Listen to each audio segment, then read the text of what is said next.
Lux presents Hollywood. The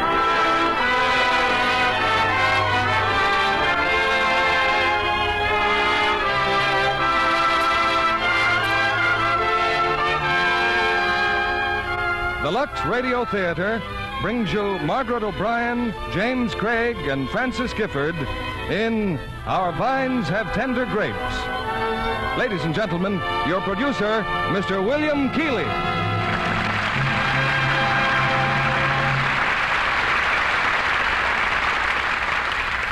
Greetings from Hollywood, ladies and gentlemen. I'm sure that many of us think of Labor Day not only as an end to summer, but as the start of a purposeful and promising new season. And in keeping with that buoyant spirit, we bring you tonight a play as heartwarming as the smile of our little leading lady, a star who has always been a favorite of this theater, just as she's a favorite of moviegoers everywhere. I refer, of course, to Margaret O'Brien, playing her original screen role in Metro-Goldwyn-Mayer's Our Vines Have Tender Grapes. Co-starred with Margaret is the ever-popular James Craig, whose personality and talent are winning new fans every day. Also, the charming Francis Gifford, whose rise to stardom I have watched with greatest interest. Like Margaret, they appear in their original screen roles in this delightful story of a little girl who brings faith and sunshine into the lives of a community typically American, although its people came from distant Norway. I was reminded of Norway on a trip Mrs. Keighley and I made this summer in British Columbia. We cruised among the typically Norwegian fjords of Princess Louisa Inlet, a seaway peaceful, lovely, and majestic. When we found that the captain of the Malibu Arrow had provided a generous quantity of Lux toilet soap, I suspected it had been done for our benefit, as a friendly reminder of my pleasant work in Hollywood. But he assured me that, on the contrary, Lux soap was a regular passenger on all the boats his company chartered. In fact, wherever I traveled north of the water, I found that our Canadian friends are as loyal to Lux toilet soap as we are, and are equally loyal members of our audience each Monday night. So, from northern Canada to southern California, our curtain rises on the first act of Our Vines Have Tender Grapes, starring Margaret O'Brien as Selma, Francis Gifford as Viola Johnson, and James Craig as Nels, with Joseph Kearns as Pa.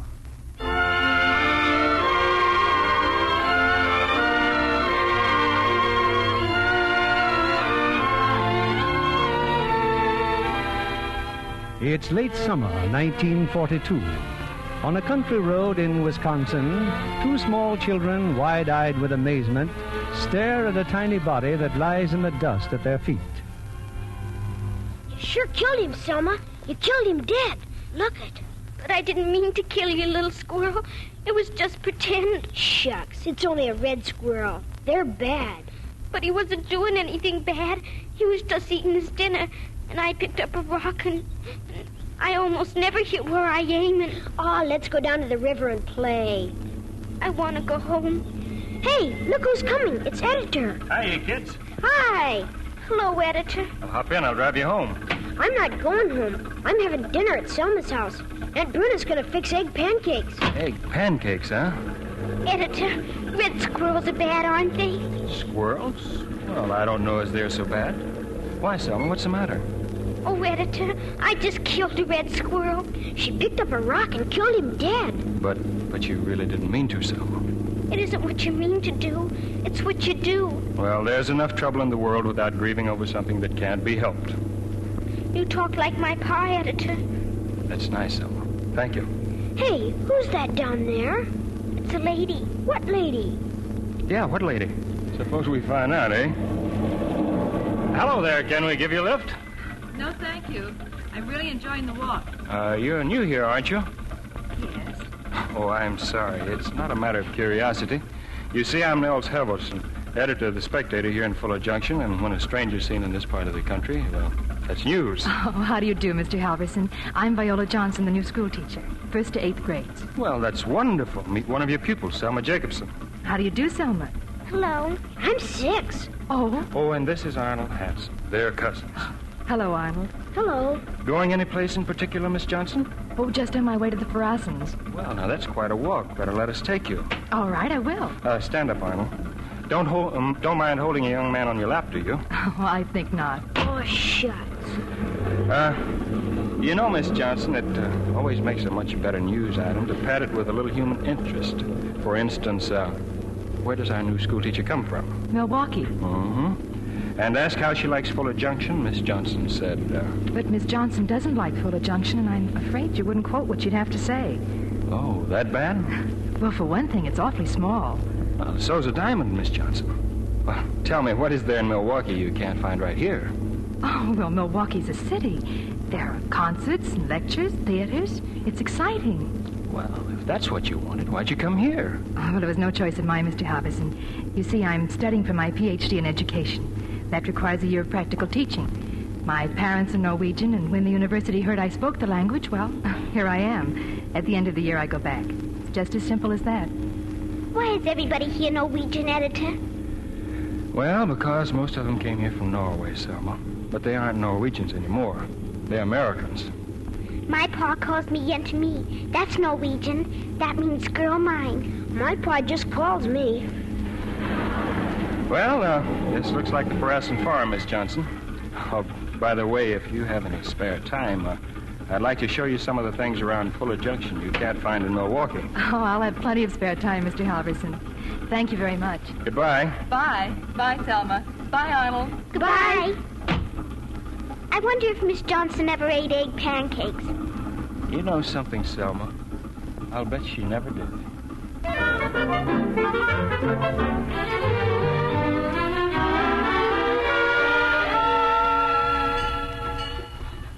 Selma! Arnold! Dinner! In a minute, Bruna. Just washing.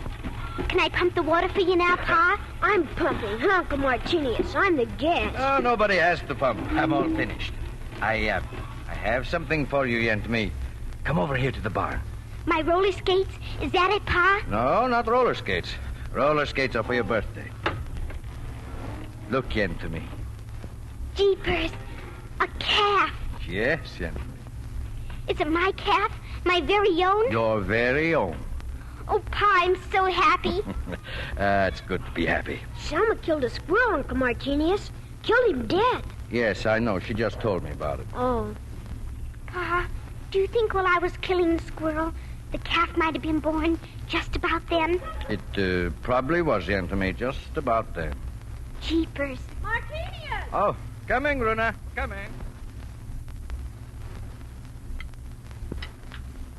Boy, Aunt Bruna, you sure make egg pancakes good. Well, thank you, Arnold, but don't you think that's too big a bite? Uncle Martinius takes big bites. Look. Huh? Oh. Well, your Uncle Martinius has a big mouth, Arnold. Well, Do I get to feed my calf tonight, Pa? no, you have to wait 3 or 4 days, Yentemi. Then we'll teach her to eat out of a bucket. If I had a calf, it'd be bigger than yours. Only I haven't got a calf. Well, neither is Selma. Not really. But I have, Ma. Pa said so. Sure is funny how I keep on not having a calf. Well, what Pa meant, dear, was that it was just pretend your calf. But Pa didn't say it was pretend. He said it was all mine. Martinius? Pass the bread on like a good boy. Selma, everything on the farm is yours, dear. Yours and ours. Couldn't just belong to one of us any more than the sunshine or these pesky flies. Sure, that's what your Pa meant, isn't it, Martinius? Well, I did tell her it was all hers, but maybe your mother's right, Selma. Maybe we ought to figure like she said instead of what we spoke about. Yes, Pa. Oh, for land's sake, Martinius. You can't take it away from her if you gave it to her like that. Maybe it's a good thing, Selma. You need something to take care of. You'll have work to do, just like a grown-up. More pancakes, Martinius? Oh, no more, Bruna. Well, I'm going to take a nap. Then I'll go to town for a load of salt. Oh, I might stop off on the way to see Bjornson's new barn. Want to come along, Yentemi? Can I?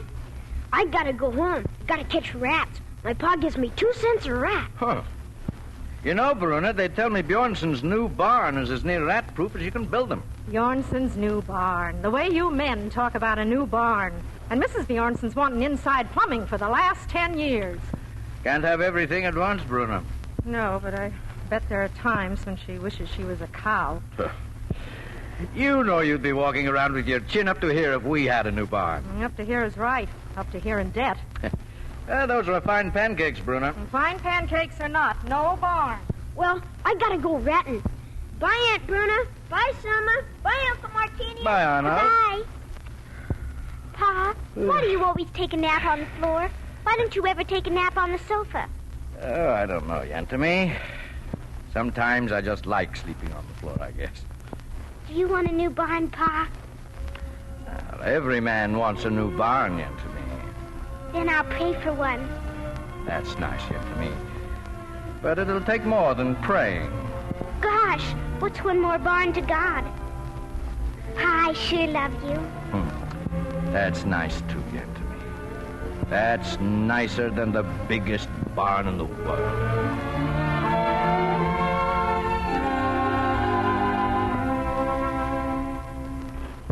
Ma, look where the moon is now. Yes, dear. And that means the minutes are moving, too. Almost time for bed. Ma, you ought to see Mr. Bjornson's new barn. Gosh, You stop by this afternoon, every cow has their own stall with their name on it. I guess your pa liked that. Jeepers, Ma, but Mr. Bjornson has fat cows. Fatter than Judge Henderson, I bet. Mr. Bjornson has worked 50 years, Selma, for fat cows and a barn to put them in. I'm glad he has them. Then why don't you want Pa to have a new barn? I'd like Pa to have everything that would make him happy, Selma. But look, right now, there's your Pa out there mending harness when he ought to be sitting here on the porch getting some rest. For the old barn, he works more than any man should. To pay for a new one, he'd never be able to stop. Oh, it's better, Selma. It's better never to have a thing than to have it and be afraid. Some of these days you'll... Pa coming now. Well, that's done. Come and sit down, Martinez. Look, Bruna. Did you ever see so many stars? It's a real pretty night, Martinez. Pa, do people live on the stars? They do if we want them to, Yantamy. Why is that? Well, 'cause nobody can tell for sure that they don't. I wonder if the people who live on the stars have free barns. Sure, Yantamy. It's guaranteed with your birth certificate. A big red barn and a fine herd of cows. 5 minutes more till bedtime, Selma. I guess that's why they call it the Milky Way, isn't it? See the Big Dipper up there? Almost running over with milk. Come here. Come on, up on my lap. Pa, Friday's my birthday. Yes, I know. I'm sure growing up. Too big to give me a kiss, are you? Oh, no. Why didn't you go to the great meeting tonight? Oh, I don't know. On a night like this, a lot of people around, I get a lonesome feeling. Can you be lonesome with people around? Yes, sometimes. Are you lonesome now? No. But I'm people. No, Yentamy. You're my daughter.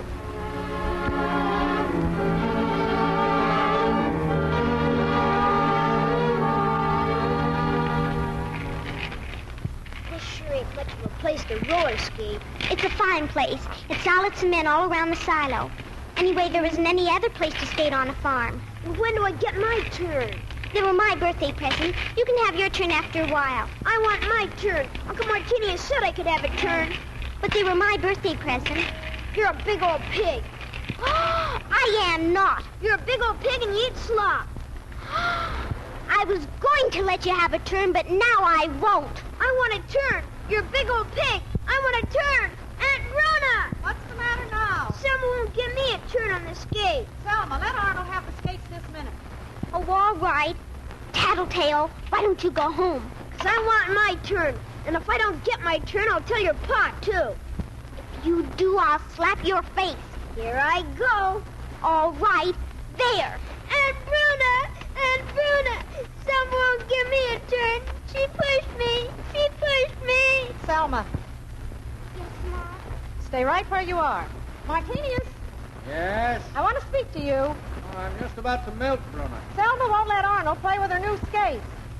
Well, why don't you, I don't know, spank her or something? I think that's your job. Oh, no, I can't do that, Bruna. My hand's too big. You better take care of it, Bruna. But you gave her the skates, and besides, I've got supper on the stove. Besides, she pushed me. Come here, Selma. Yes, Pa. Why didn't you give Arnold a turn on your skates? I told him he could, but he called me a dirty old pig and he said I eat slop. Did you say that, Arnold? Oh, no, Uncle Martinius. Liar. Come on, give him the skates, Selma. No. Then you'll go to bed right now without any supper. Yes, Pa. Now, where are you going? I'm taking my skates and I'm going to bed without any supper. Give me those skates. But you told him if I went to bed without any supper, I wouldn't have to give him a turn. No, you don't have to give him a turn. Now you have to give him the skates. But, Pa, Here, little Arnold. These are your skates. Selma wants you to have them as a present. Don't you, Selma? Yes, Pa. Now go to your room. Go to bed. She sure is selfish. She sure is. Go on home, Arnold.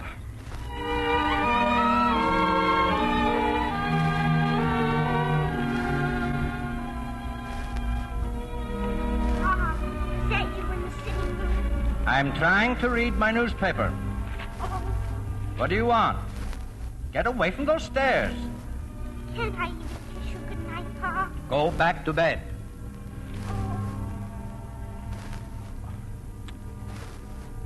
Selma. No. Going somewhere, Martinius? Oh, out to the barn, I guess. I'm going to get the bathtub. I'll take a bath. Oh. Well, can't I take a bath if I want to? I'll get the water on the stove. Martinius, I wasn't going to tell you this, but... Tell me what? Oh, nothing important. It's just that there's a circus going through town tonight. They're stopping at Lohberg's store for feed. What time? Well, it's 4 o'clock in the morning. Oh, 4 o'clock. But she's never seen a circus. Never once. Still want that hot water? No, don't bother. I think I'll just sit down and read the newspaper. Oh, you. Honestly, half the time I can't tell which of you is the biggest baby, you or Selma.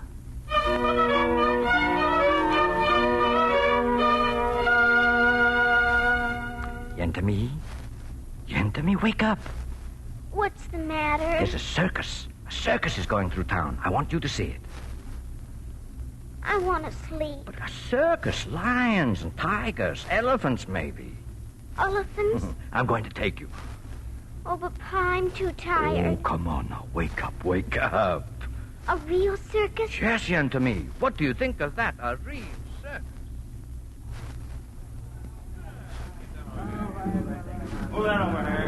There they are, Yentamy. That's the circus. But Pa, all I can see is trucks. Where's the animals? Oh, they're coming, Yentamy. Oh, yes, I'm sure of it. Look on the trucks, tigers and lions.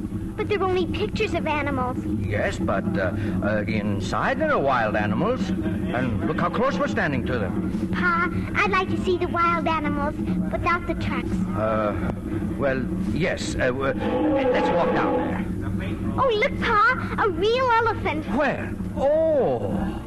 Is he going to come out? Is he? Well, I don't know. Wait here, Yentamy. I'll ask the trainer. Oh, hurry, Pa, hurry. Oh, excuse me, mister, What's the trouble, Jack? Were you figuring to bring the elephant out? No. Oh. Is he going to, Pa? Is he? I know it's a lot of trouble, but maybe I could pay you something if you... You got a sawbuck? What? Have you got a fin?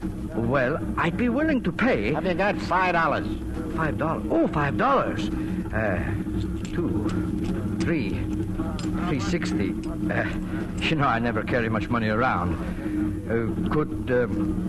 Could you do it for $4? $4? Okay. Hey, Eddie, I think Boynton wants to take a stretch.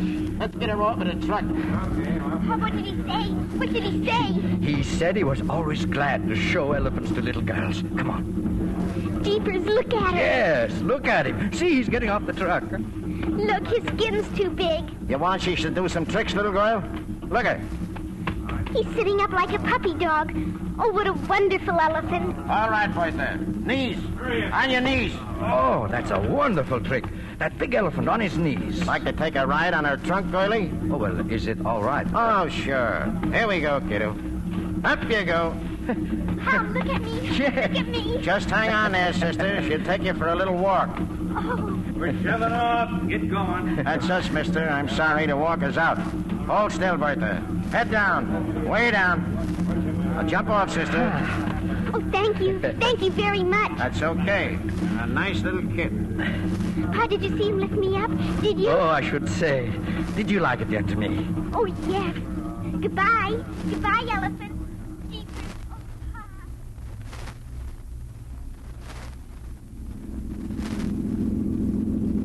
Here, better get inside my coat. It's getting chilly. Maybe we'll see the frost before the sun comes up. No frost yet to me. It's too early in the season. Besides, you'll be back home in bed before the sun comes up. Pa, this time when I go to bed, may I kiss you goodnight?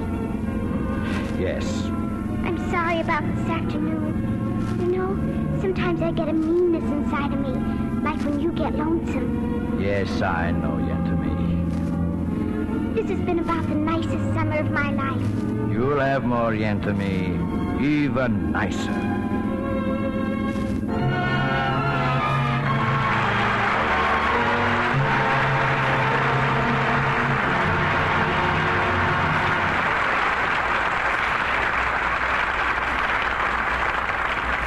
In a moment, we'll return with the second act of Our Vines Have Tender Grapes, starring Margaret O'Brien, Francis Gifford, and James Craig.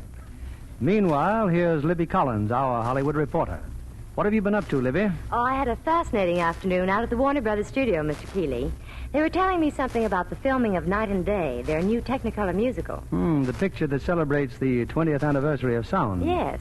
It was at the Warner Studios that the very first talking picture was made 20 years ago. I can remember the difficulties they faced in the production of those first talking pictures. Well, I guess they've mastered most of the technical problems, but they still have other production troubles, they tell me. For instance, in this new musical, they were looking for a group of short girls to fill the chorus line. Now, that sounds like a simple problem, but it wasn't. Why, Libby? Well, because girls just seem to grow taller out here in California. They had to scour the countryside to find girls who were short and also lovely to look at. The fact that there are so many Lux girls in Hollywood must have helped on the second requirement, Libby. Oh, naturally, Mr. Kennedy. Every starlet knows how important a nice, smooth complexion is to a screen career. And that's why so many of them have come to depend on daily Lux Soap care. They're following the example of nearly every famous star in Hollywood. Why, all the feminine stars of Night and Day are Lux girls, Mr. Kennedy. Alexis Smith, Jane Wyman, Mary Martin, and Ginny Sims. Quite a dazzling array of lovely Lux complexions. That should be something to see, especially in Technicolor. There's a reason why Lux Toilet Soap is Hollywood's own beauty soap. Well, here's what stunning Alexis Smith says. My Lux Soap facials give skin fresh, new beauty. They're a quick, easy care that really works. A thrifty soap, too. Each satin smooth cake can be used to the last thin sliver. Why not try Lux Toilet Soap for your own precious complexion? Screen stars tell you it makes a luxurious bath soap, too. Mr. William Keeley returns to the microphone.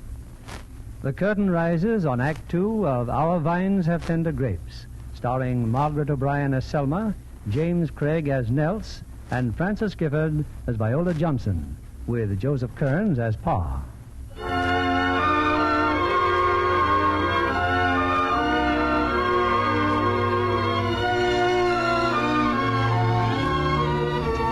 A few months have passed, and now in deep autumn, the days whirl by on the Jacobson farm. For Selma, there's school and the nice new school teacher, Miss Johnson. And after school, her proudest possession, the little brown heifer calf. Look at her, Ma. I guess Elizabeth's just the most beautiful calf in Wisconsin. All right, now she's the hungriest. Here, Elizabeth, come get your supper, girlie. You were late from school today, dear. I stayed to talk to Miss Johnson. Only I couldn't talk to her very much. Why not? 'Cause Editor came, and I guess he wanted to talk to Miss Johnson, too. Again? Well, that's just fine. Why is it fine? Why? Well, because Miss Johnson's very nice, and an editor's very nice. And if two nice people like each other, well, then it's fine. Oh. Rona. In the barn, Martinez. Well, I just figured up the potato crop. And? Over $700 net. That's some potato crop. That much, huh? Another year like this, and we'll be richer than Judge Henderson. How much did my potato money figure out, Pa? Oh, now let me think. You picked 104 bushels. That's $4.16. Jeepers. And then you got exactly 84 cents bonus coming to you. Comes to $5 even. Oh, thank you, Pa. Thanks. Bruna, I've been talking with the WPB. Oh? Yes, they said they could release enough lumber for a 10-cow barn. and a machine shed attached. Martini is... Well, don't worry yet. I haven't found anybody yet who's willing to lend me the money. But I may find somebody when I go into town tomorrow. Oh, I never. Pa, can I go with you tomorrow into town? It's Saturday, and I want to see Editor about something. Yes, I guess you can go.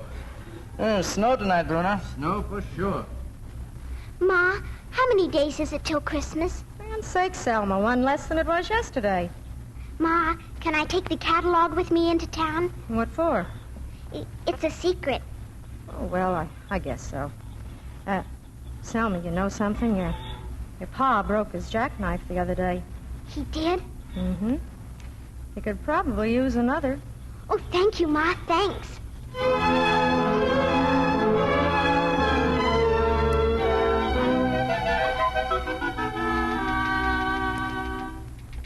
And the accompaniment for the Christmas exercises will be played by our grade school teacher, Miss Viola Johnson. Well, any more items of journalistic interest, Miss Johnson? Oh, definitely. It's snowing. Oh. Well, there's a paragraph of the Society column I'd certainly like to print. Is there? Oh, yes. I have it all written out in my mind, that is. School teacher and Spectator publisher plan early wedding. Nels. Oh, this is a heck of a place for my sixth proposal, isn't it? This musty old office of mine. Still, it didn't work on the river in the moonlight. Didn't work at the Halloween party. So I figure... Nels, whatever you figure, it all adds up to our living here in Fuller Junction, doesn't it? Mm-hmm. How can I say it without hurting your feelings? Say what? That living here is just like saying, I want to put you in jail. I want to deny you all the opportunities of a civilized world. I thought it was like saying, let me make you happy. Let's live where human nature's real. Funny how different the same words can sound to two people. Aren't you ever going to leave this place? Well, as a matter of fact, I am. Any day now. Looks like the Army's finally got me. But they rejected you twice. Oh, I've been going to a specialist in Madison. He's fixing up that old football back of mine. Oh, don't go, Nels, don't. I'm sorry. I shouldn't have said that. It's all right. It's funny. You want to stay here, and yet you're planning to leave. You want me to leave, and yet you want me to stay. It is funny, isn't it? Oh, well, one thing's certain. Anyway, Well, hello, kids. Hello, Editor. Hi. Hello, Miss Johnson. Hello, Selma. Your helper said we could come in, Editor. Well, what brings you two here this cold and snowy morning? I'm ordering Christmas presents for my Ma and Pa. It's a secret. Oh, I see. I brought the catalog, Editor. Oh, would you make out the order for me, please? Sure, I will. Come on, let's get a pencil and paper. Well, Arnold. I know you. You're the teacher. And I know you. I bet you don't know what I'm thinking about. Oh, what are you thinking about? Nobody knows, and I wouldn't dare tell them. Why not? Because it'll scare them. Oh. And here's the money, Editor. I want this one for my Ma. This one here, huh? Number 1K. Oh, I'll write that down. And this one for my Pa. This one? Yes. Mm-hmm. A very, very good choice. Now, let's see. Your Ma's, do you want that with the lilies or roses? Roses. Mm-hmm. Okay. R-O-S-E-S, roses. Don't forget the money. Oh, yes. Oh, well, I'll take care of this order personally. Oh, thank you. Thank you very much. Before you came in, Selma, I was telling Mr. Halverson about the Christmas program in the church, and you're on it. Honest? I've written a story for you. Mm-hmm. And you're to tell it. At night? At the church? Mm-hmm. Well, if I'm not too scared. What about me? Do you have to go to school to get a story? I'm afraid so, Arnold. But we have this for you. $50? All for me? Mm-hmm. All of it. Gosh, you sure must be richer than Judge Henderson. We better be going now. We're meeting my Pa over at Loberg's store. Sure is a pile of money. Sure is. Come on, Arnold. Goodbye. Thank you very much. Thanks. Bye. Bye. Now, among the nicer things we have in Fuller Junction. I see what you mean.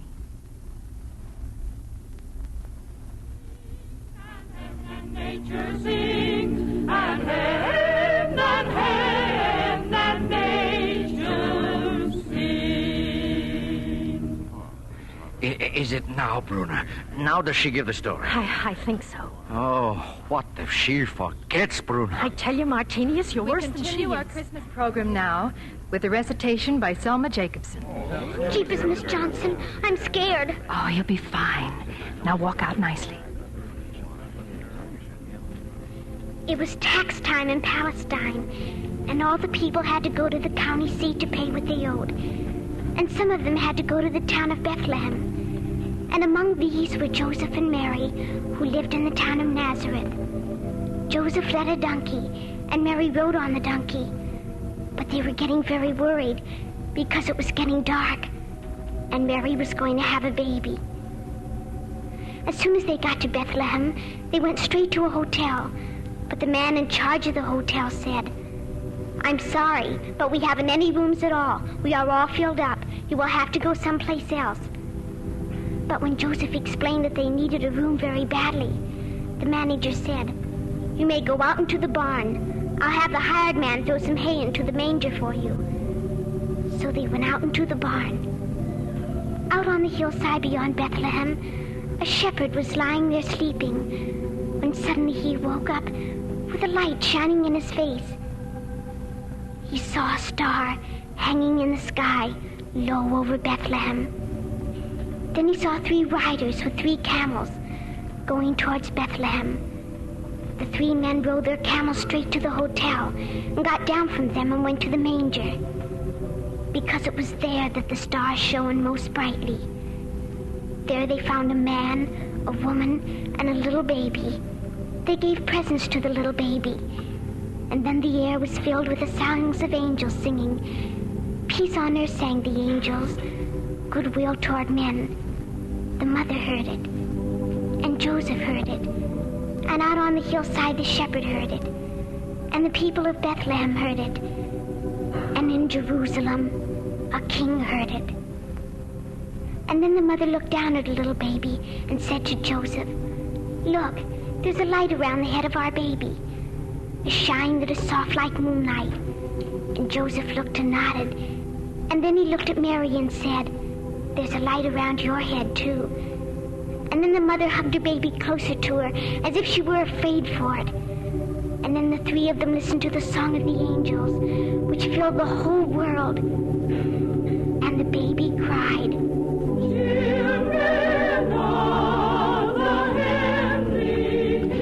Oh, yet to me. She was fine, Martinius. She was just fine. Sing our Savior's worthy praise.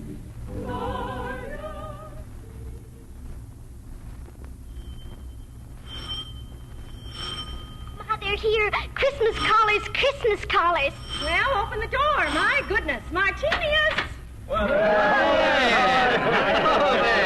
Look, everybody, look at my new plush coat. Yeah, that's What a beautiful Christmas tree, Bruna. And this lamp, the most beautiful I've ever seen. Selma gave it to me, Cole. And look, everybody, my present. Oh, jackknife! You should have seen the wrappings, too. Feel it, Holgar. Sharper than Judge Henderson's. From Selma. Sit down, sit down. We've got to have wine on Christmas morning. I bet you don't know what I got in this package, Uncle Martinius. It's for Selma. I couldn't even begin to guess, Arnold. Selma's roller skates. Well, Arnold, that's a very, very nice thing. It's pretty nice of my ma to make me do it, too. Well, it is indeed. All right, quiet, everybody.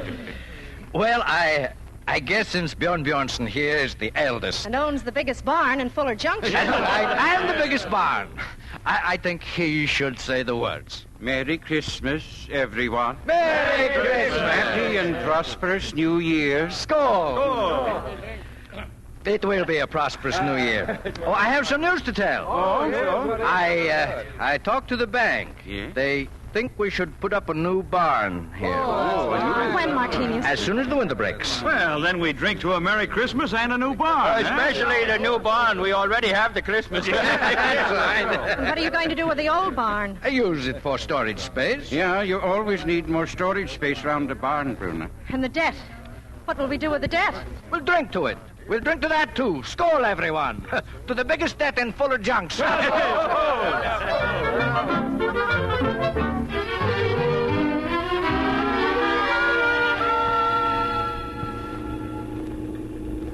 Well, now that you've dragged me out of school, Nels, School was out an hour ago. I had papers to correct. Where are we going? To Aurora, dinner and a show. Aurora? Why not? May as well use up all my 8 tickets in one big splurge. Nels, Well, I got my papers this morning and a 2 weeks furlough. I see. I'll be leaving, too, as soon as the spring term is over. It's funny. I never quite thought you meant it before. I couldn't spend my life here, Nels. I'd suffocate, honestly. Sure. Well, we'll have a double celebration. We're both going away. Spring certainly comes here with a vengeance, doesn't it? Look at the river. It's almost a flood. And almost it is. Always floods over this time of year. Isn't it dangerous? Sure, if you get into it. We do something else this time of year, too. What? Oh, it's highly traditional. We kiss a school teacher. Nels, You know I'm in love with you. who am I to break tradition? Still want to leave Fuller Junction? I have to, Nels.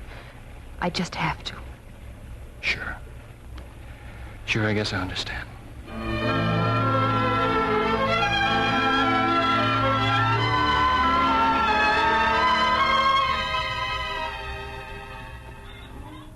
Oh, come on, Selma. I don't want to play any more with that old calf. Oh, all right. You can rest now, Elizabeth. But there's nothing else we can play. Everything's all flooded up. Sure is terrible, all that water out there going to waste. Let's play boat.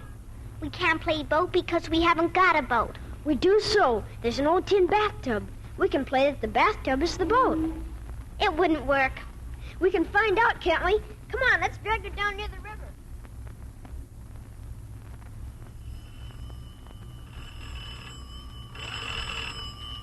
Answer, Martinius. I'm covered with dough. All right, I'm coming. Hello? Oh, Cola. Arnold? Well, they're playing in the barn. Sure, I'll tell him. Goodbye, Cola. It was Cola. She wants Arnold to come home right away. Well, where is he? In the barn with Selma. I'll get him. You're not in the barn. I was just out there feeding the chickens. Well, they can't be far in this mud. Maybe they went over to the Ferrasons. I better telephone.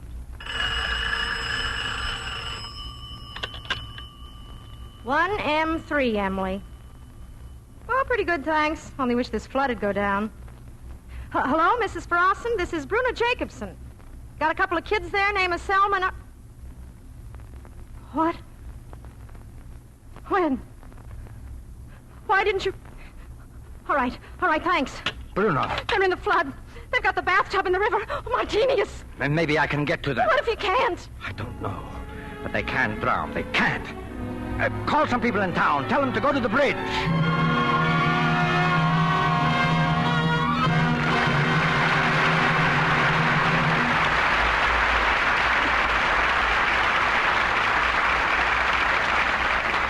We pause now for station identification. This is CBS, the Columbia Broadcasting System.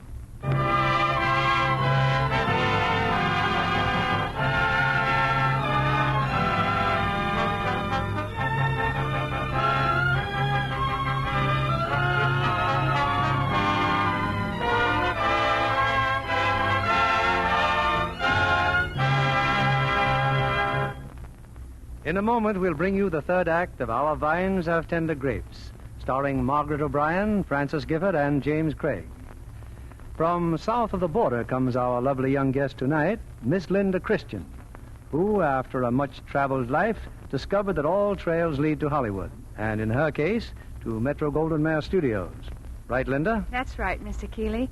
Producer Joe Pasternak saw me in a fashion show and gave me a part in MGM's new Technicolor musical, Holiday in Mexico. And from the crowds at last week's premiere in Hollywood, that's a great start for a new career. Well, it was a thrilling experience to work with the stars like Walter Pidgeon and Ilona Massey. And an exciting story, too.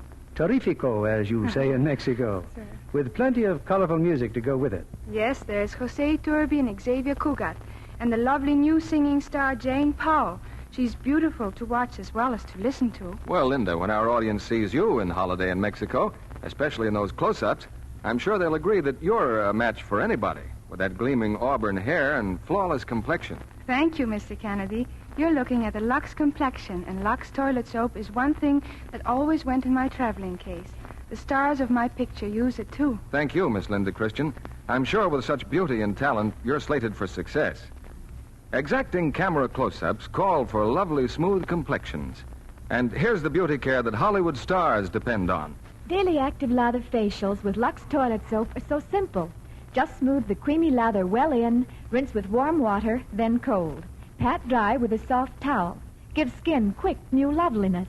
In recent tests by skin specialists, actually 3 out of 4 complexions improved in a short time with this daily Lux soap care. Why don't you try it tomorrow? Here's Mr. Keeley at the microphone. Act 3 of Our Vines Have Tender Grapes, starring Margaret O'Brien as Selma, James Craig as Nels, and Frances Gifford as Viola Johnson, with Joseph Kearns as Pa.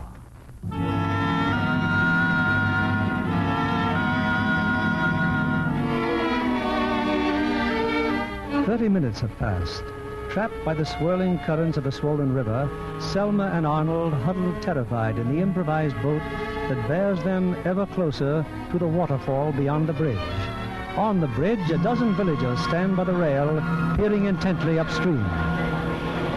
Why is everyone waiting here at the bridge?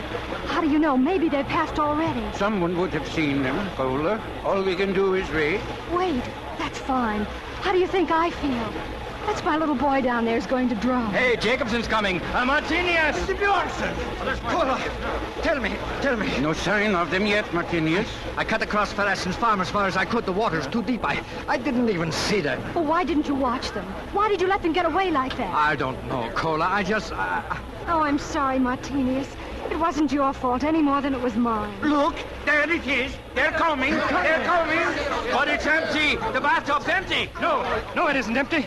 They're in the bottom. We'll get it as it comes under the bridge. But how can you? The water's rushing by like a mill race. I'm going in. Nobody can swim in water like that. Selma! I'm going in. You can't stop me. Hold him, Bronson. I got Joe, quick. Get ready with the boat hook. Here they come. If you miss, you never get another chance. They're goners for sure. We won't miss. Grab hold, Joe. Here I go. Send to me. Hold still, Selma. Don't move. Just 5 seconds more. 4, 3... I've got him, Joe. Grab the tub. I can't hold on. I got it! Pa! Oh, Pa! Oh, Yenta me. Oh, it's all right, little one. You're safe. You and Arnold, you're safe. Thank God. Why did you do that? Why did you do that? Oh, Pa! Pa! Oh, Yenta me.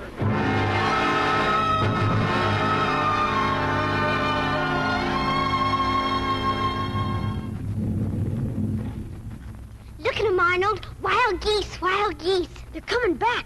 Wild geese. They fly just like airplanes, huh? Why do airplanes drop bombs, Selma? To kill bad people. Editor's gonna kill bad people. I bet he kills them all. What do you mean about Editor? He's gonna be a soldier any minute now. He is not. He's got a sore back. Yes, he is. He told me so. Hey, you kids. Skedaddle back here to the barn. Storm's coming.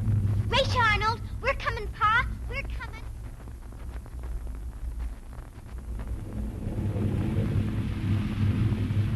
Know what had happened to a fish who was out in that rain?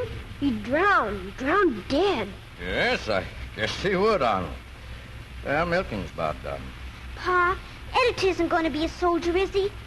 Yes. But won't he get hurt if he's a soldier? Shucks, they can't hurt Editor. Why, he can run faster than Judge Henderson. Will he, Pa? Well, you can't tell, Yenta me. It's just whatever happens. But why is he going to be a soldier? Well, because he thinks he ought to. But why? I don't think it's true about peace on Earth. If Editor's going to get hurt, maybe. Well, look, Yenta me, now... Well, take this milk. Now, milk's a good thing, isn't it? It's good for everybody, isn't that so? Yes, Pa. Well, just because it's good is no reason we get it free. We have to work for it. Does that make sense to you? Yes. Well, the way I look at it, the same thing with peace on Earth. It's good for everybody, and it don't come free either. You have to work for it. And somebody comes along, tries to take it away from us. Well, we've got to fight for it then, because it's that good, young to me. So I guess that's why editors go on. Does that help you to understand? Does understand mean I've got to be glad about it? No. Then I guess I understand. Good. That looks like I'll have to drive you home tonight, Arnold. Oh, look at it come down. You know what kind of weather this is, young to me? No, what kind, Pa? Checker weather. Come on, let's go into the house and find our checkers. Martinius, quick! What's the matter? Bjornson's barn. It's just been struck by lightning. It's burning up. Bjornson's new barn? Get the car. They need every man they can get. They'll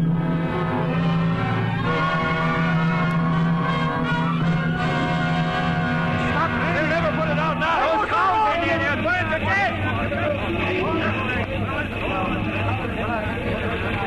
My husband.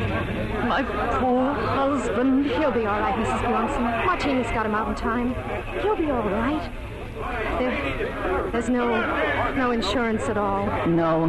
The insurance man said he wouldn't allow hay in the loft above the stock. Oh, my. Bjorn said no insurance company could tell him where to store his hay. So now everything's gone.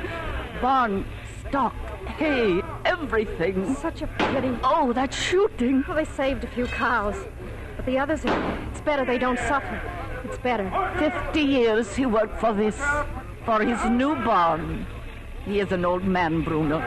It is better they save one shell for a broken-hearted old man.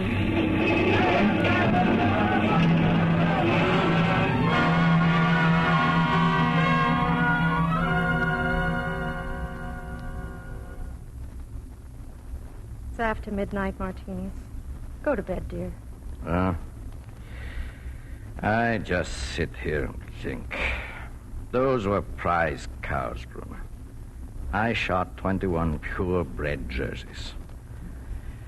Man can't sleep on that. You did what was best. Bruno, when the war is over, I want to do something to the house. Fix up the bathroom. Maybe get a little electric plant. You could do with a new stove, too. You know, the kind that works on that rock gas. Are you figuring on getting the money? We've got the money. But you'll need that and a lot more for the new barn. I don't figure to build a new barn, Bruno. But you had your heart set on it. Yes, I guess I did. I guess every man kind of figures the one thing he really wants is a new barn.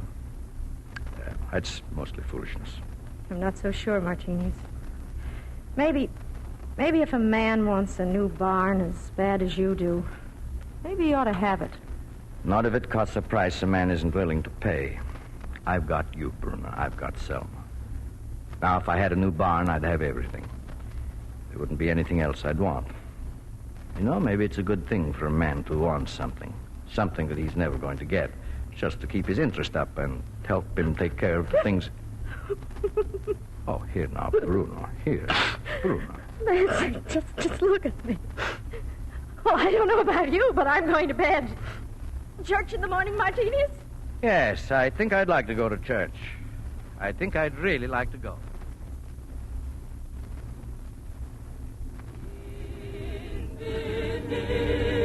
Thy vast domain,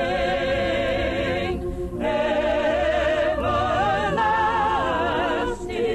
is thy reign. That concludes our service for this morning. But now our friend Nels Halverson has something to say to all of us. Is this about Mr. Bjornson, Pa? Yes, I think so, yet to me. But quiet now. Many of you here remember that my father began publishing The Spectator 37 years ago. We have never missed an issue since. Unfortunately, that record will be spoiled next week. I won't be here. I'd like to read you a part of my father's first editorial. He said this. We are all children by adoption of the land in which we now live. The earth is here, and the water and the sunlight, and the labor to make it yield. The only thing which can make a land evil is the people who inhabit it. If we have within us the generosity to share in times of stress with those who are in need, then we can raise our heads among the nobility of the earth. Then we can say, this is a good land, and the men who live in it have no fear. All of you know what's happened to Bjorn Bjornsson. He needs our help. As the collection plate is passed, please give as much as you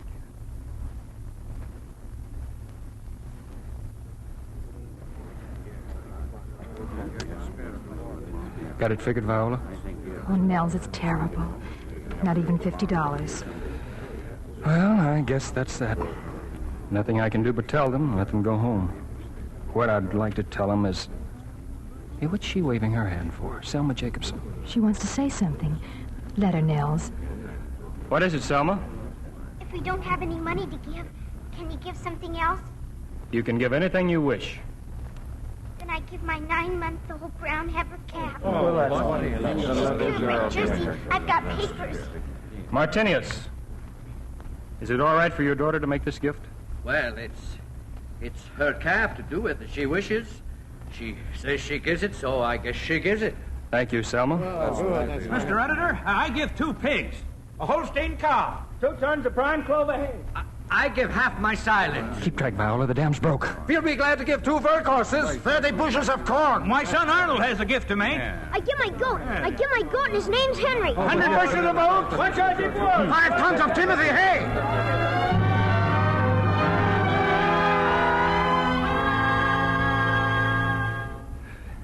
Well, what's it all come to? Oh, it's wonderful. 11 cows, 6 calves, 15 loads of silage, and 26 tons of hay besides all of the... My goodness, everyone's left the church. They've got work to do now.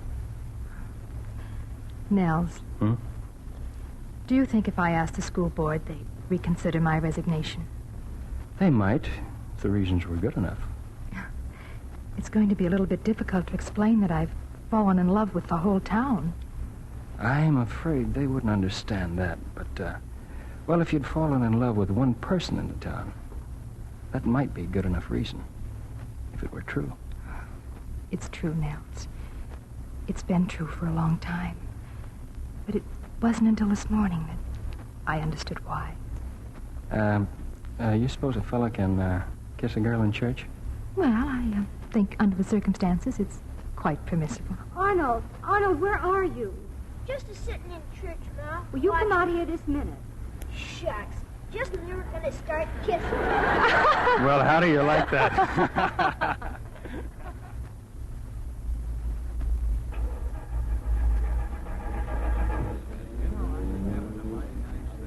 You'd better hurry, Bruna. Your husband and Selma have started walking already. No, Pastor. I kind of think they'd like to walk home alone this morning. We're all proud of them, Bruna. Just as proud as you are. Yes. Thank you.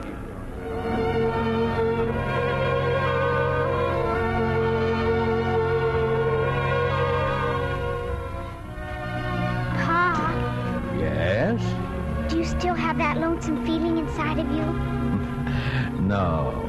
Didn't you even have a lonesome feeling in church with all those people around? No, Yantlamy.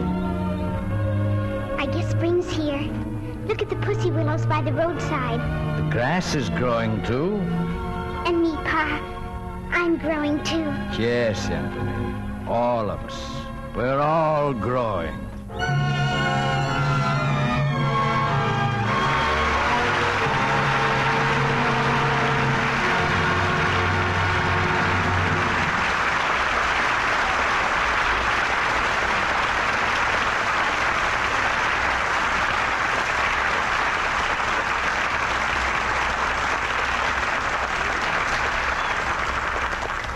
I'm sure we could bring you no happier vacation fare than Our Vines Have Tender Grapes. And here are the stars who gave up their holiday to make yours more enjoyable. Margaret O'Brien, James Craig, and Francis Gifford.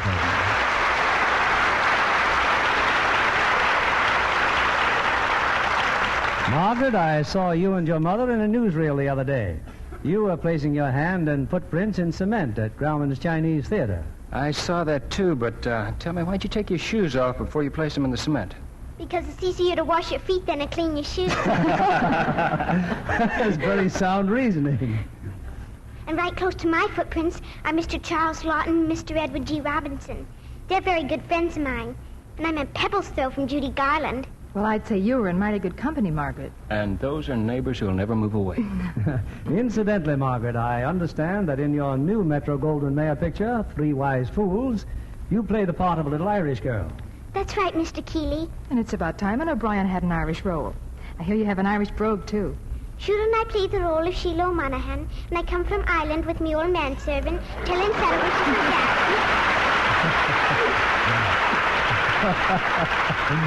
come That you could pretty nearly cut with a knife. You know, Margaret, those Irish Colleens are famous for their beautiful complexions. Are you Irish, Miss Gifford? I certainly am, Margaret. And if you're thinking of my complexion, Lux Toilet Soap has been a great help in that direction. I thought it would be something special like that.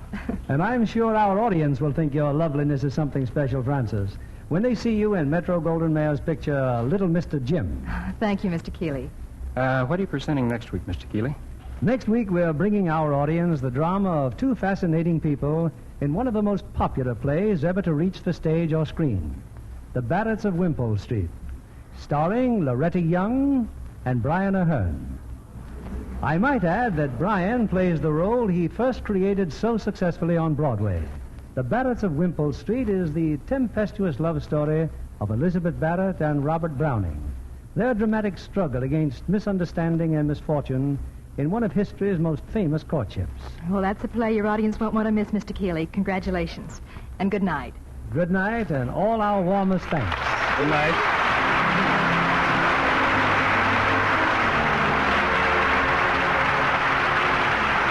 Our sponsors, the makers of Lux Toilet Soap, join me in inviting you to be with us again next Monday evening when the Lux Radio Theater presents Loretta Young and Brian Aherne in The Barretts of Wimpole Street. This is William Keeley saying good night to you from Hollywood.